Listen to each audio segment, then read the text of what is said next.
अच्युतं केशवं कृष्णदामोदरं नाम नारायणं जानकीवल्लभम। जय श्री कृष्ण। प्यारे भक्तों, आप सभी का मेरे YouTube चैनल जीवन के रंग में बहुत बहुत स्वागत है।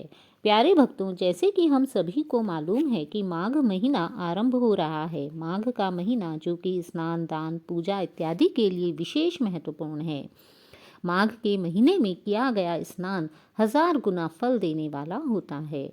माघ के महीने में जो भी व्यक्ति पूर्ण श्रद्धा भाव के साथ स्नान, दान, पूजा इत्यादि करता है, उसे अन्य महीनों में किए गए स्नान दान की अपेक्षा 1000 गुना फल प्राप्त होता है। अतः माघ के महीने में स्नान करके व्यक्ति को माघ मास के महात्म्य को अवश्य ही सुनना चाहिए। तो आज से हम इस YouTube चैनल पर माघ मास के महात्म्य का अध्ययन करेंगे। आपको प्रतिदिन एक महात्म्य की कथा का श्रवण करने के लिए उपलब्ध रहेगा। तो आइए आरंभ करते हैं माघ मास के महात्म्य एक की कथा। किंतु माघ मास के महात्म्य की कथा आरंभ करने से पहले मैं इसके थोड़े से महत्व के विषय में वर्णन करना चाहती हूँ, क्योंकि माघ का महीना बहुत ही पवित्र एवं पूजनीय माना जाता है। यह महीना स्नान दान के लिए अत्यंत शुभ है। माघ के महीने में बहुत सारे धार्मिक पर्व आते हैं। साथ ही इसके साथ यह प्रकृति भी अनुकूल होने लगती है। इस माह में संगम पर कल्पवास भी किया जाता है, जिससे व्यक्ति शरीर और आत्मा से नया सा हो जाता है। ऐसी पौराणिक कथा है कि माघ मास में गौतम ऋषि ने इंद्रदेव को श्राप दिया था, तथा जब इंद्रदेव को अपनी गलती का एहसास हुआ तब उन्होंने गौतम ऋषि से क्षमा याचना की। तब गौतम ऋषि ने इंद्रदेव को माघ मास में ही गंगा स्नान कर प्रायश्चित करने के लिए कहा था। तब इंद्रदेव ने माघ मास में गंगा स्नान किया था, जिसके फलस्वरूप उन्हें श्राप से मुक्ति मिली थी। इसलिए इस महीने में माघी पूर्णिमा या माघी अमावस्या के दिन स्नान का विशेष महत्व है। यह महीना सर्दियों में आता है। इस महीने में तिल, गुड़, चावल, खिचड़ी इत्यादि का सेवन व उनका दान भी किया जाता है। इस प्रकार जो भी व्यक्ति भगवान श्री हरि विष्णु के लिए पूर्ण श्रद्धा भाव एवं नीति नियमों के साथ माघ का स्नान करता है, उसे मोक्ष की प्राप्ति होती है। माघ का स्नान करने के लिए ब्रह्म मुहूर्त में उठकर स्नान करना चाहिए, तथा स्नान करने के पश्चात माघ महात्म्य की कथा का भी श्रवण अवश्य ही करना चाहिए। इसी के साथ यदि साधक चाहते हैं तो वह श्रीमद् भागवत कथा, गीता इत्यादि का भी श्रवण इस महीने में करना शुभ माना जाता है। तो आइए आरंभ करते हैं माघ मास के महात्म्य कथा एक की कथा।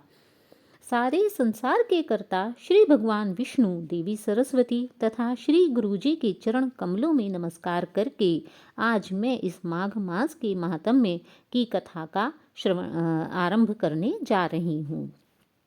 एक समय श्री सूत जी ने अपने गुरु श्री व्यास जी से कहा कि गुरुदेव, कृपा करके आप मुझसे माघ मास का महात्म्य कहिए, क्योंकि मैं आपका शिष्य हूँ।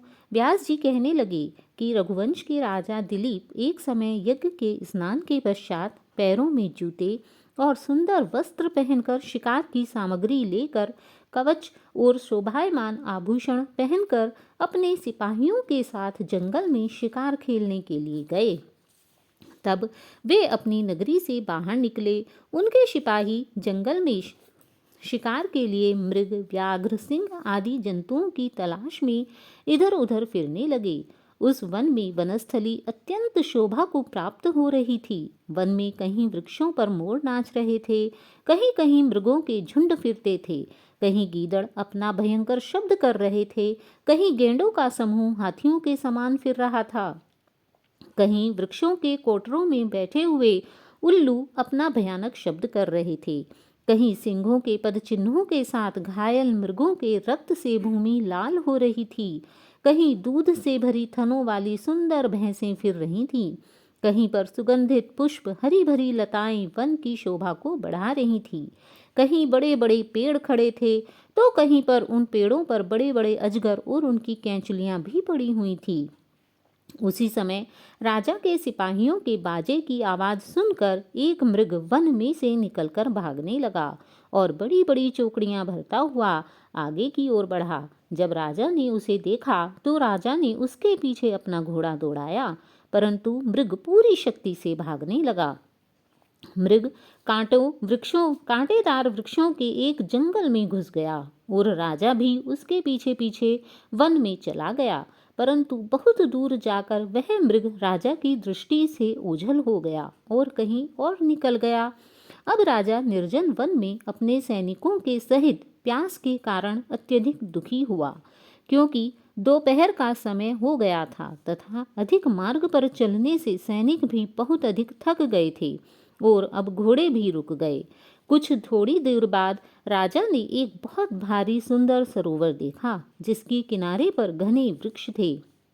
इसका जल सज्जनों के हृदय के समान स्वच्छ और पवित्र था। सरोवर का जल लहरों से बहुत ही सुंदर लग रहा था।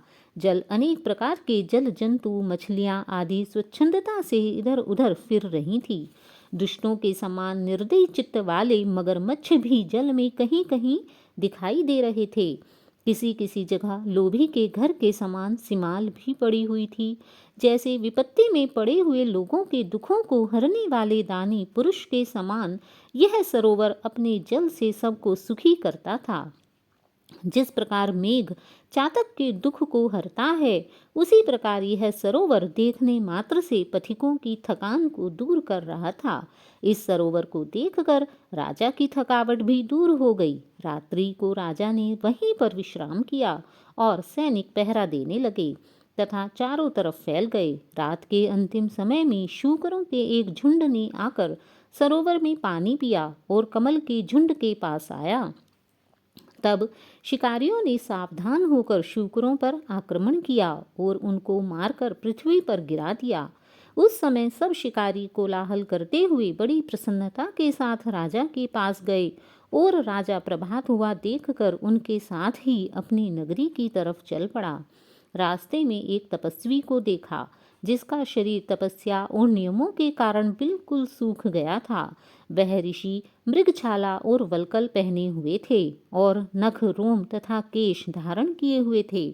राजा ने इतने बड़े तपस्वी को देखकर बड़े आश्चर्य से उनको प्रणाम किया तथा उनके सामने हाथ जोड़कर खड़े हो गए। तब तपस्वी ने राजा से कहा, हे राजन, इस पुण्य शुभ माघ में इस सरोवर को छोड़कर तुम कहाँ जा रहे हो? क्योंकि यह इतना पवित्र मास है कि इस समय तो बाहर से दूर दूर से भी व्यक्ति आकर पुण्य पवित्र सरोवरों में स्नान करते हैं और तुम यहाँ से जाने की इच्छा कर रहे हो। तब राजा कहने लगे कि हे महात्मन, मैं तो माघ मास के स्नान के फल के विषय में कुछ भी नहीं जानता। कृपा करके आप मुझे विस्तार पूर्वक इसकी कथा बतलाइए। इसकी कथा सुनने के लिए हम माघ मास के द्वितीय अध्याय का श्रवण करेंगे। आज के अध्याय में इतनी ही कथा है। जय श्री कृष्ण प्यारे भक्तों। अतः यदि आप भी माघ मास का स्नान कर रहे हैं तो स्नान के पश्चात इस कथा को अवश्य ही सुनिए तथा इसी प्रकार सभी कथाओं को सुनने के लिए मेरी वीडियो को लाइक कीजिए तथा चैनल को सब्सक्राइब कीजिए। श्री हरि भगवान विष्णु आप सब पर अपनी कृपा बनाए रखें। जय श्री कृष्ण। राधे राधे।